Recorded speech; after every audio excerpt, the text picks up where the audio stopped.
Episode 11, Kemarahan Fei Hung. Baiklah, kalau begitu aku akan meninggalkanmu untuk beristirahat, Saudara Fei Hung. Aku melihat tubuhmu masih sangat lemah. Jika ada yang kau perlukan, kau dapat memanggilku dan aku akan segera datang. Jika tidak ada, Ling Xi akan selalu ada di rumah. Jadi dia bisa membantumu. Aku akan pergi mendapatkan beberapa tanaman obat untuknya, untuk membuatkanmu sup obat, agar kamu bisa pulih dengan cepat. Kurasa aku akan kembali sebelum hari gelap. Ling Yan bangkit dan meninggalkan Fei Hung untuk beristirahat. Sebelum kau pergi, bisakah kau mengambilkan cincinku yang ada di atas meja itu? Tolong. Fei Hung segera mengingat cincinnya dan meminta Ling Yan untuk mengambilkan. Ling Yan mengangguk lalu mengambil cincin itu dan memberikannya kepada Fei Hung. Setelah itu dia keluar dari dalam kamar. Mari kita lihat, apakah aku masih memiliki pil penyembuh yang tersisa, sehingga aku dapat menyembuhkan luka di tubuhku. Fei Hung berpikir sambil memeriksa cincin spesialnya. Fei Hung menghela nafas ketika dia melihat pil penyembuh dewa yang tersisa di cincin spesialnya yang kurang dari 10 pil. Sebenarnya, Fei Hung memiliki ribuan pil spiritual dan abadi dari semua jenis. Tetapi dia telah memberikannya kepada muridnya sebelum menyelamatkannya dan mengirimnya keluar dari jurang kekacauan di lorong spesial.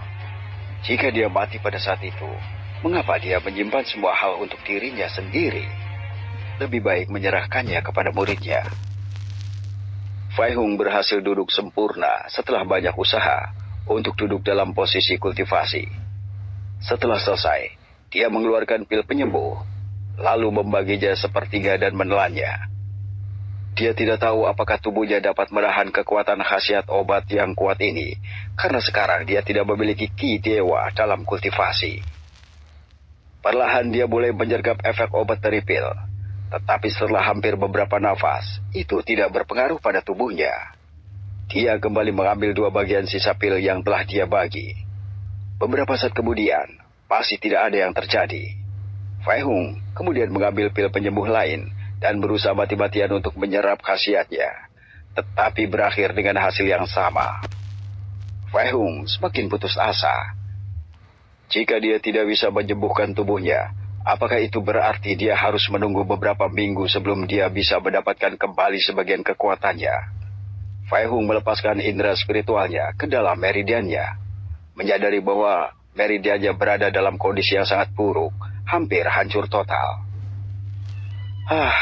Itu pasti dampak dari petir kesengsaraan dunia. Fei Hung berpikir sambil mencoba menenangkan amarahnya.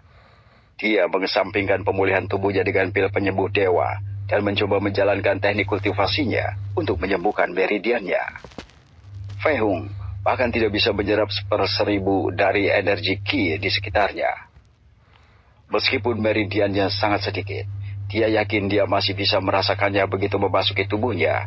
Tetapi setelah berkultivasi beberapa kali, dia tidak dapat mengekstrak energi apapun. Fei Hung lalu mengambil kristal abadi di cincin penyimpanannya. Dia hanya memiliki kurang dari 100 kristal abadi yang masih tersisa. Dia juga telah memberikan sebagian besar kristal abadi kepada muridnya. Fei Hung lalu mengambil kristal abadi di tangannya dan mulai menyerap esensi kristal. Energi abadi keluar dari kristal itu dan mulai beredar perlahan melalui meridiannya, menyembuhkan mereka sedikit demi sedikit. Fei Hung akhirnya merasa tenang sedikit karena jika meridiannya memburuk atau benar-benar hancur, dia tidak akan berbeda dengan orang cacat, menjadi seseorang yang tidak bisa berkultivasi lagi. Meskipun kristal abadi memiliki esensi abadi di dalamnya, itu hanya menyediakan energi untuk memulihkan kekuatan yang dihabiskan seorang pembudidaya atau untuk mengumpulkan energi yang cukup untuk memecahkan penghalang ke alam yang lebih besar atau lebih kecil berikutnya. Jadi, itu sedikit tidak efektif dalam menyembuhkan meridiannya yang rusak, kecuali jika digunakan bersama dengan pil penyembuh yang luar biasa. Tetapi Fei Hung tahu bahwa untuk beberapa alasan yang dia tidak mengerti, Pil penyembuh tidak mempengaruhi tubuhnya yang sepertinya ada sesuatu yang menghalangi efek pil. Jika dia tidak punya pilihan selain menghabiskan seluruh kristal abadi untuk menyembuhkan meridiannya.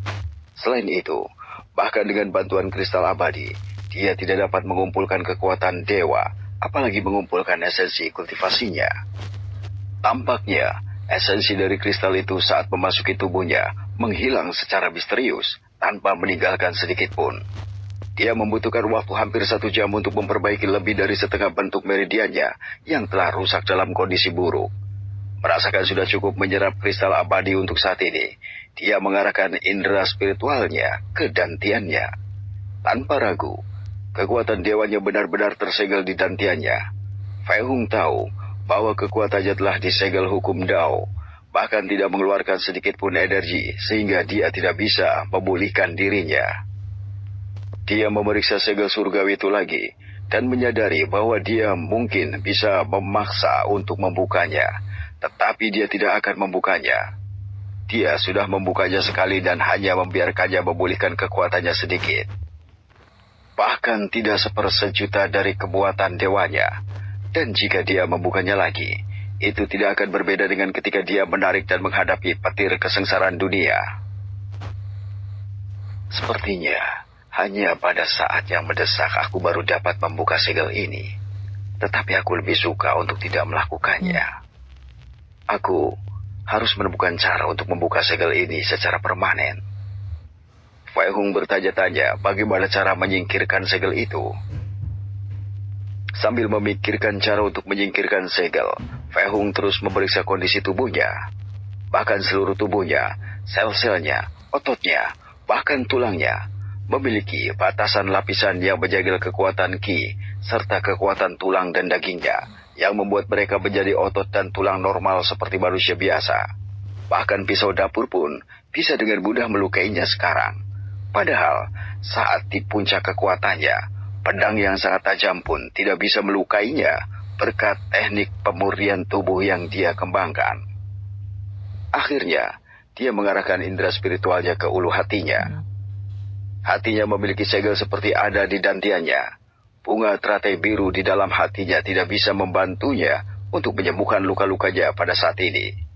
Tapi tetap saja, energi vitalitas dari bunga teratai biru begitu menakjubkan, bahkan berhasil melarikan diri dari segel Dao, sehingga mengirimkan sedikit energi vitalitas yang perlahan-lahan menyembuhkan seluruh tubuhnya. Berkat itu, tubuhnya akan pulih paling lama dalam 2-3 bulan. Jika tidak ada energi vitalitas seperti itu di dalam tubuhnya, dia pasti akan membutuhkan waktu hingga 1 tahun untuk pulih, bahkan lebih lama lagi. Fei Hung menghela nafas saat dia memahami keadaan tubuhnya yang sebenarnya.